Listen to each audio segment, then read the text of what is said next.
and read some bad stuff now. This is the good side of America, but there are problems in America. That is also been looked by the Baha'i authors. Let's read some of this. In the same book, Citadel to the Faith, America Passing Through Crisis. I'm just going to read one page so you know. Moreover, the country of which it forms a port is passing through a crisis, which in its spiritual, moral, social, and political aspects is of extreme seriousness. A seriousness which to a superficial observer is liable to be dangerously underestimated.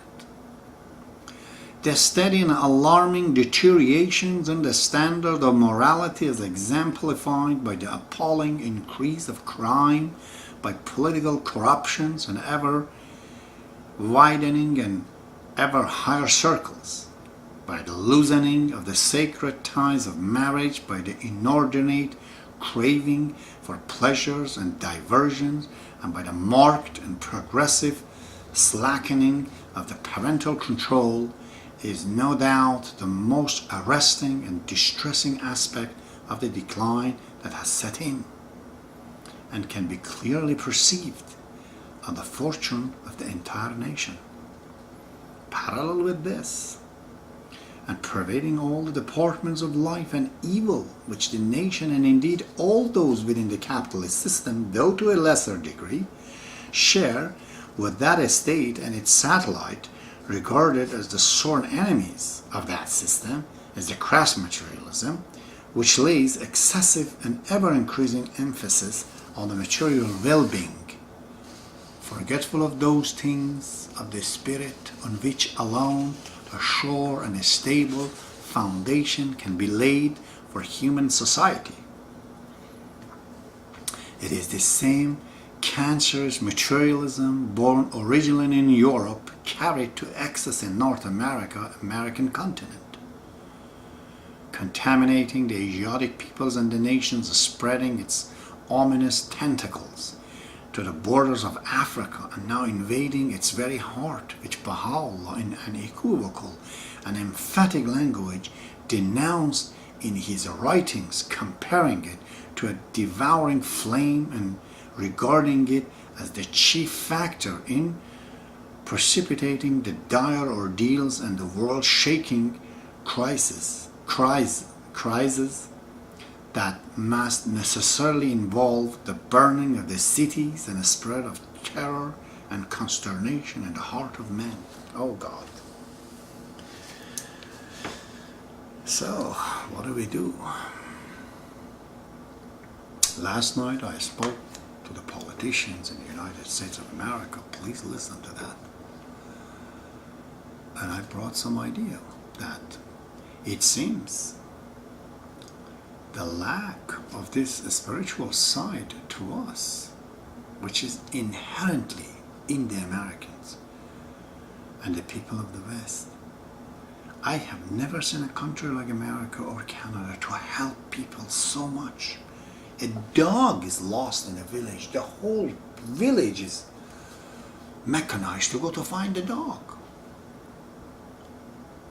A man, a girl, anything. It's so amazing. I know there are bad things happening, but there's so much good is on the other side. The bravery of the Americans, the heroism that's just inherited, is because of these children mixing from other nations, other generations of other races, if you call it. It just created a new combination. It's so powerful. But they're gripped, because for a long, long time there's no spiritual power. And this gradually is affecting everything. I was saying last night, the first thing that they have to control is the federal government of the United States. It is just like the movies that you guys made in Hollywood. You've seen many of it. That certain people, certain nations, or some scientist makes a computer or a robot or some program that this Arnold Schwarzenegger was playing, the computer has taken over the life of people and people are under misery and the force of the computer. Well, that's a movie. But in reality, it is existing. That is the government, federal government of the United States of America. It is turning to a black hole. It's sucking the life of all his citizens. Even the president himself is gripped in the clutches of this system that has been made. It's going out of control. If it is not a blood-sucking, but it's a life-sucking system. I suggested last night that if we compare United States of America to Europe, the sister country, there are almost same many countries as in there as so many states here. For so long time, European, they did not have a federal government, therefore they were losing to US. Here there was a beautiful federal government. We had, people like Woodrow Wilson in it, Eisenhower, Roosevelt, Abraham Lincoln, so many others. But it's not anymore. Presidents are helpless themselves. They can't do not much. Why is that? It's very simple. In Europe, there is no such a thing as income tax, federal income tax. A European does not pay federal income tax to the federal government or the Union of Europe. But in US, an American pays federal income tax. How about we stop the income tax, federal income tax? Let's pay a state income tax. Pay the same taxes, but pay to the government of New York where you live. Government of New York spends all the money for what they want. The extra will be given, just like a corporation, to the central government.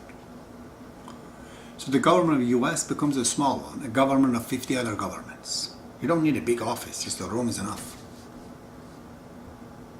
This way the states become bigger and more powerful. Because America is a virtual government. It doesn't exist. There's no such thing as America. What exists is the state that you live in. You live in Arizona. That is where you walk on. You live in Texas. You live in California, in Massachusetts, in Boston, in the city. There is no America. America is a virtual government, a government of governments. Your government is where you live. You live in the city, so there's a local government. Understandable. You live also in a state because you go out of the city in the highway. Well, that's your estate. The same place cannot be called twice. Sure, we live in the planet Earth, and wherever we are. So as we live in Canada, wherever we are. But where am I really living? In Ontario, the city of Guelph. So this has to be understood. In this case, the word of advice from Shawri Effendi is this: the evil of the excessive centralizations. But this central government becomes too big, it turns into evil. It has to be monitored. How would you do it? So simple. This is the age of electronic. It's the students of the universities in the United States, anywhere. Take one university in Arizona. I like the people there. So they talk together, they come up to something over the internet, over this and that, and then they just stop paying the federal income tax. That's it. We're not paying it. What are they going to do? We pay the federal income tax to our government in Arizona. They will have to decide how much of it has to go to the federal government, and they're going to make responsibility. The government of the United States to be answerable to them on what they do and what they're using. And gradually changing. I said a lot of things can be done. Because how do we save otherwise the United States of America? How? What else we could do? A black hole is a black hole. The government of the United States is hurting America a lot more than other people. And everyone agrees with that, but nobody has a proper solution. Solution comes from Europe.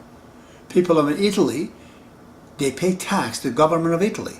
French, they pay to the French government. But French and France is comparable to California, to New York, to Texas. That's really an state in the Union of European Union. Right now it is. They're changing their things. So this moderation has been lost. If we don't have no central government, so we're, gone. But if you have too much as it is right now, we're also gripped with it. We have to do something about it. Imagine if the people in Arizona, they don't pay federal income tax. 1 year, all their deficit is paid off. All the money owes the state becomes completely on its own perfect. There are other states that they don't have money, but I know that the very most important point of this revolution, it has to be that we are not separating from the Union. No. Every age is different. Sometimes ago, 100 years ago, people had this sense of falling apart. But today, everywhere in the world are getting together. There should be no fear that the federalism dies in the United States. It will never die. These states, they're all going to be together.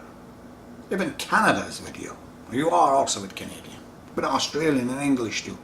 This is proven. First World War, Second World War. We people, we don't believe each other. We're all the same race. We're going to stay together. Same mentality, same thought. So this fear mongering is not correct.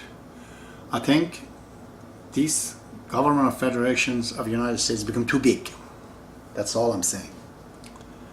And the only way to stop it, you have to stop feeding it. You have to be brave enough. So if the democratically people in Arizona, they don't want to pay tax, so they don't pay tax. They still do, but they give it to their state government. And you have to say, this is the only thing you're looking for. You don't want to change anything else. No change of constitution, no change of anything. Just you want to control that stop that the beast in the center, the black hole, is killing us. Then United States of government doesn't have a lot of money to pay billions and trillions of dollars to other countries. We don't have. We have to have it spent it ourselves first. My God, even in an airplane they tell you that, oh, if you oxygen is gone or this or that, to the mother they say first you put the mask on yourself, then on your child. So the people in the United States first have to receive their own money from their own taxes and this and that before they go somewhere else. First you are, the people of your own country have to take care of them. The United States is the capital of the world. It has to be taken care of. If the capital goes down, the whole world goes down.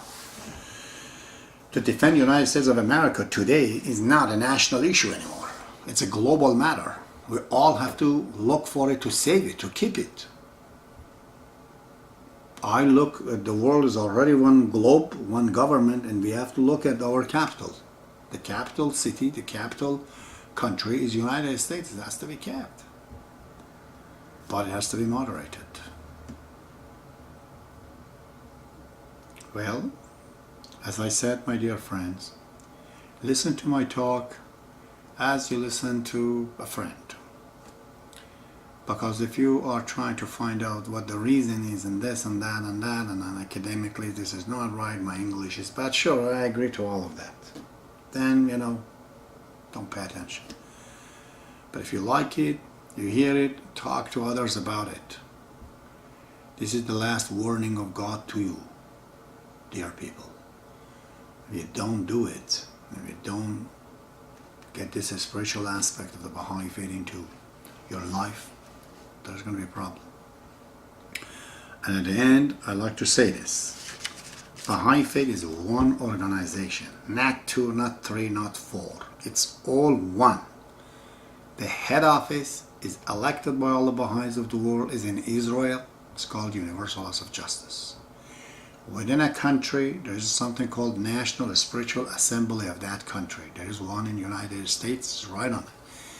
Only that is the only governing body that God knows 100, 200,000 American Baha'is are under it. in between, you go to YouTube's or I don't know, internet and this and that, you hear of other type of Baha'is. None of them are Baha'is. They call themselves Baha'is under covenant, I don't know, Baha'is this one. All of them all together, they're not even 1,000 people. Okay? They don't know their philosophy is wrong, but that's the part of the life. So organize yourself by going on the internet, on Google, to go to the National Spiritual Assembly of the United States of America, as an American. Go there, ask for some pamphlet, something. Now you want to know this spirituality works? I'll give you a very simple test. Take a pamphlet after you read a book, Thief in the Night, some books. Go tomorrow, talk to a friend of yours about it. Reluctantly as you are. Never have done this kind of things in your life. But I still do it. Do it for 1 week. You call me if I was wrong. You feel better. The stress goes away. This spirituality feeds you, just like a vitamins. Your soul feels at peace. You understand it. You will be balanced. It has to be under the Baha'i faith. You can't simply go and give goodness. If you define God, God is a general word. Everybody can define it in its own way, and all the definitions are different. In order to focus on one definition, this is why the prophet of God comes. So Christ becomes the embodiment of the God in earth. Today is Baha'u'llah. Baha'u'llah is that embodiment of God on the earth. Anything else beside him is not acceptable. Because he's like a webcam. He's like a computer. God, of course, cannot talk to us because he doesn't have even the body. How would he do it? He has to use one of us. Just like a computer, he used one of us to talk to us. That's how. He is a computer, but the screen shows God. So it's not a physical body at all. It's just like we don't look at the physical body of the computer. We look at the screen. When the president is speaking, president is on the computer. So you can say this is president. Is he? No, it's just a computer. So Baha'u'llah, same way, he's God. But is he? No, he's a man. But there's God on it. You see, the show is the show of God. And in order to define goodness, again, if you say generosity, go on, everybody has a definition for generosity. Generosity is what? It's to give. One of this big boy is Bin Laden. Can you imagine how much this man has given? He's given literally his life. Can you pay more than that? Money, children, everything they can take. Did he make it? You and I know, no, he didn't. Because Christ says, a rich man cannot go through the eye of a needle. If a camel can go through, a rich man can go. It's that hard, he says. He didn't make it. So going like Bill Gates, which is my favorite man, and spending money the way you think, you're not going to solve the problem. No.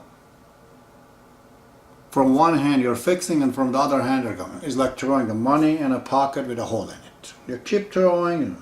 He is not going to remove any problem in the world by the way he's giving money right now. Because it is not through the definition of plan of God. It's like you want to go from New York to California, go on. There's millions and billions of ways to go. But the proper way is the road and the highway that the government has made, with a traffic sign and everything on it.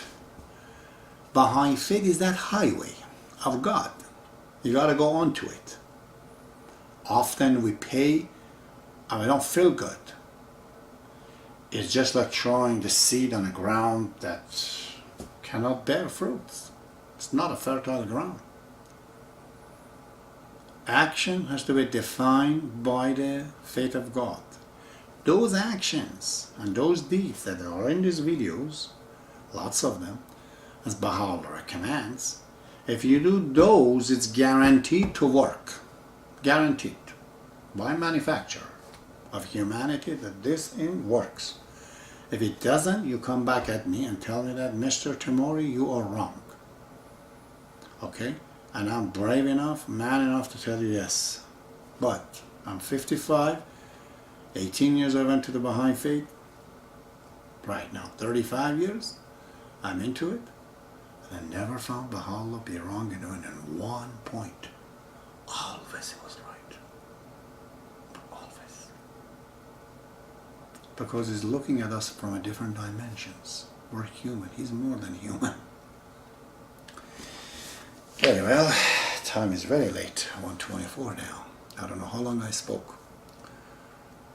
I apologize for speaking too much. How about that? Thank you so long.